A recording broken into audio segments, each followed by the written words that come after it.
My girlfriend said, "Your rich friend wants me. I'm choosing financial security." I replied, "Smart business move." Then I told my friend she'd been bragging about using him for money while texting her ex. His security cameras caught her stealing jewelry to fund her double life. Now she is going to prison. I, 28 male, have always been a planner. I'm an architect. I build things meant to last based on solid foundations. I thought my relationship with Cynthia, 26, was the same. We'd been together for 3 years. We were talking about moving in, about the future. It felt stable. It felt real.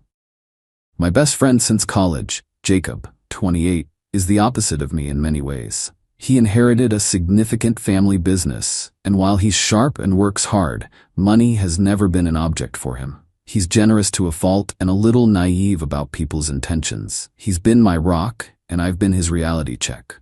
We're a good balance. Cynthia was always a bit taken with Jacob's lifestyle. The casual weekend trips on a whim, the dinners where you don't look at the prices, the effortless access to a world I was working methodically to build a small piece of for myself. I saw her fascination, but I chalked it up to normal curiosity. A wouldn't it be nice daydream. I never thought it was a shopping list. The three of us hung out a lot. Last month, Jacob hosted a small get-together at his massive house. It was a normal evening, or so I thought. 2 weeks ago, on a Tuesday, Cynthia sat me down on our sofa. The one we'd spent a whole weekend picking out. She had this look on her face, not sadness, but a kind of detached pity. It was the look you give an employee you're about to make redundant. "Ryan," she started, her voice unnervingly calm. "We need to talk about our future." I leaned in, concerned. "Okay, what's on your mind?" She took a breath and said the words that fractured my entire reality. "Jacob has feelings for me. He's made them clear, and I think I want to explore that." I just stared at her. My brain was trying to catch up. Jacob? My Jacob? It felt like a scene from a terrible play. "You want to break up with me? For my best friend?"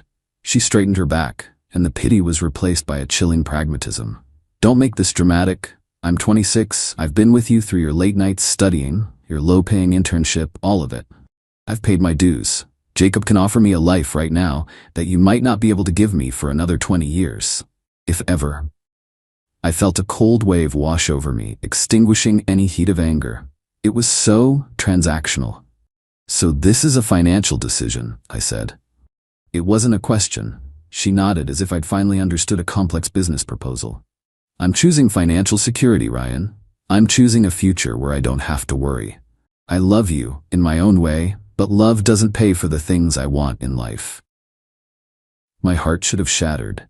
It should have been a screaming, crying, plate-throwing moment, but her absolute lack of emotion just flipped a switch in my head. The architect took over. The foundation was compromised. The structure was condemned. Time for a controlled demolition. I looked at her, held her gaze, and gave her a small, tight smile. "Smart business move, Cynthia. I wish you the best in your new venture." Her jaw tightened. That wasn't the reaction she wanted. She wanted a fight, tears, begging. She wanted to be the one who got away, the prize Jacob had won. My calm acceptance was an insult to the value of what she was discarding. She stood up, huffed, and left. I didn't do anything for the first few days. I just existed in the silence, which was deafening. But I kept seeing her ghost everywhere, and with it, a nagging suspicion. She'd been so cagey with her phone for months. The name Jason would pop up and she'd swipe it away. "An old friend," she'd said. I trusted her.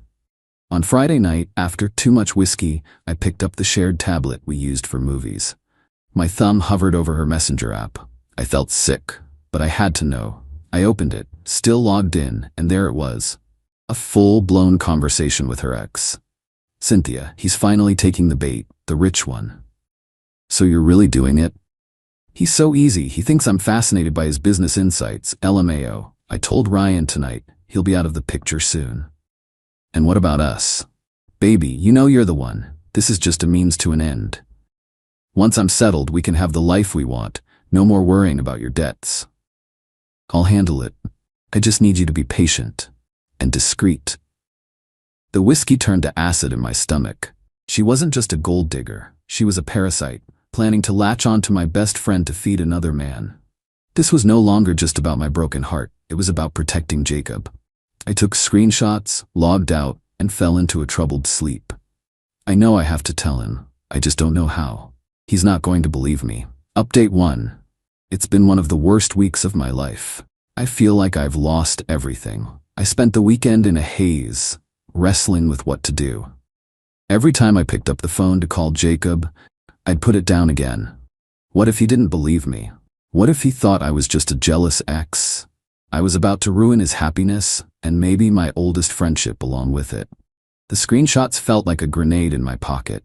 What finally pushed me was a post on social media. One of our mutual friends posted a picture from a fancy brunch. There they were, Jacob and Cynthia, beaming. She was wearing a delicate gold bracelet I'd never seen before. The caption was full of hearts and talk of a perfect new beginning. Seeing her smile, knowing it was funded by a lie and that Jacob was just a mark, made me physically ill. I called him and asked to meet. He sounded so happy. It was gut-wrenching. We met for a beer. The moment I sat down, he could tell something was wrong. I stumbled through it, trying to explain as gently as I could before finally just showing him the screenshots on my phone. The result was worse than I imagined. He read them, his face hardening, but not in the way I expected. He looked at me, not her, with pure disbelief and anger. "Are you serious, Ryan?" he said, his voice low. "You come to me with this? You're screenshotting things from a tablet because you can't handle that she chose me?" "Jacob, look at what she's saying. She's playing you." "Or you're playing me," he shot back, his voice rising. "This is insane. You're my best friend. You're supposed to be happy for me if I find someone. Instead, you bring me this garbage. It's pathetic." He didn't believe me, not one bit. He saw it as a desperate, vindictive act. He paid for the beers, stood up, and looked down at me. "I think we need some space. Don't call me." He walked out. I just sat there. In the span of a week, I'd lost my girlfriend and now my best friend. I went home and deleted the screenshots. I'd done what I thought was right, and it had blown up in my face. It was over. I had to just let it go and let him get burned. There was nothing more I could do. Update 2. The last month has been a special kind of hell. Complete radio silence from Jacob. I saw him once from across the street, and he turned and walked the other way. Mutual friends stopped calling. I was officially the bad guy, the bitter ex who couldn't let go. I focused on work, putting in 12-hour days just to keep my mind from replaying that horrible conversation at the bar. I was starting to accept that my friendship with Jacob was a casualty of Cynthia's war. Then, last night my phone rang. The screen said Jacob. My heart hammered in my chest. I answered. "Hello?" His voice was hollow, empty. "Ryan, can you talk?" "Yeah, what's up?" There was a long pause, then a shaky breath. "You were right, about everything. God, you were so right, and I was such an idiot." He told me what had happened. His mother's 60th birthday was coming up, and she'd asked if she could wear the sapphire necklace his late grandmother had left her, a family heirloom he kept in a safe box in his home office. He'd told her, of course. He went to the office to get it, and the velvet box was empty. His first thought was panic. He thought he'd been robbed. He and his family's head of security started doing a full inventory of valuables for an insurance claim. That's when they found more things missing. A Patek Philippe watch he only wore on special occasions. A pair of diamond cufflinks, small, extremely high-value items whose absence wouldn't be noticed immediately. His security guy, a former police detective, suggested they review the internal security footage. The system was installed years ago after a staff member was caught stealing. Jacob said he never even looked at it. They spent a full day going back through weeks of footage. And there it was.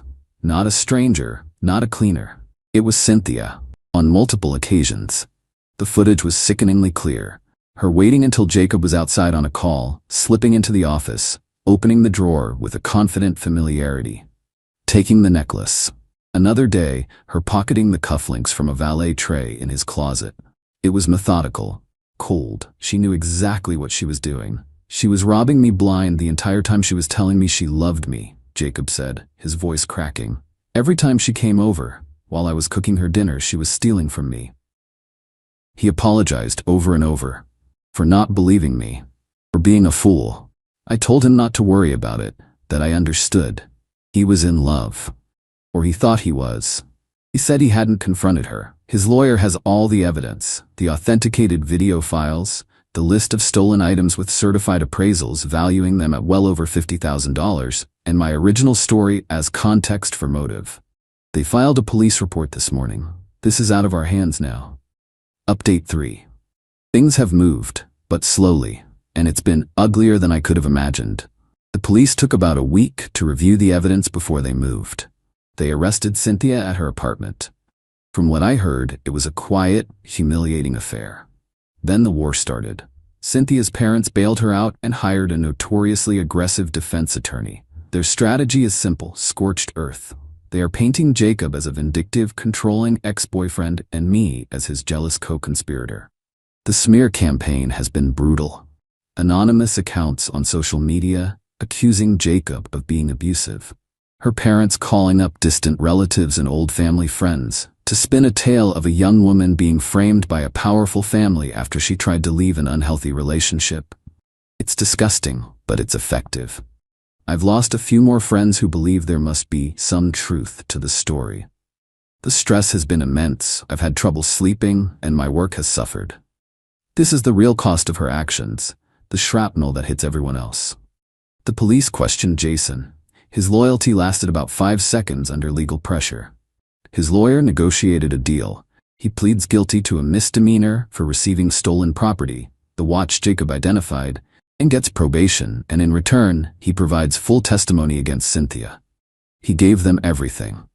Cynthia's lawyer has been a nightmare for Jacob, filing motion after motion to get the video evidence suppressed, trying to bury him in paperwork. Their official story is that the items were lavish gifts from a love-bombing Jacob. And this is all a misunderstanding. The videos of her sneaking into his office and pocketing things make that a hard sell, but it doesn't stop them from trying to create doubt and drag out the process. It's not about winning in court. It's about inflicting as much pain and expense as possible to force Jacob to drop the charges. He's not budging. If anything, their disgusting tactics have made him more resolute. Final update. It's finally over. The whole process took nearly a year of my life. The trial date was set for last month. Cynthia's lawyer's pretrial motions were all denied by the judge. The evidence was just too strong. The combination of the crystal-clear video, the detailed financial appraisals of the stolen items, and the testimony of her supposed true love, Jason, created an airtight case for the prosecution. On the eve of the trial, facing a potential sentence of 5 to 7 years if convicted by a jury, Cynthia finally buckled. She accepted the DA's final plea offer. I went with Jacob to the sentencing hearing. It wasn't for a victory lap. It was to close the book. Cynthia stood before the judge, a shadow of the arrogant woman who had coolly dismantled my life. Her parents sat in the front row, looking broken and defeated. She pleaded guilty to 1 count of grand larceny. The judge made it clear he was not impressed by her or her lawyer's tactics during the pretrial phase. He spoke about the predatory nature of the crime, a deep personal violation of trust that went far beyond simple theft. Her sentence, 18 months in a minimum security state facility, followed by 3 years of supervised probation. She is also required to pay full restitution for the items that were not recovered, totaling around $22,000. Her parents looked like they were going to collapse. As the bailiff led her away, I didn't feel joy. I didn't feel triumphant revenge. I just felt tired. An immense bone-deep exhaustion. Jacob and I went for a drink afterward, back at the same bar where he'd called me a pathetic liar. He raised his glass. To foundations, he said, the ones that hold. We drank to that. Our friendship survived, but it's different. It's stronger, but it's tempered by a shared trauma. The experience has changed me. I'm more cynical, more guarded. My work is my sanctuary. A place where logic and integrity still mean something. I look at people differently now. I see the calculations behind the smiles. Cynthia didn't just steal jewelry. She stole a part of my ability to trust, and that's a scar that doesn't fade. Justice was served, I suppose, but it feels less like a victory and more like the end of a long, painful, and necessary demolition project. The site is clear, but I'm not sure I'm ready to build anything new on it just yet.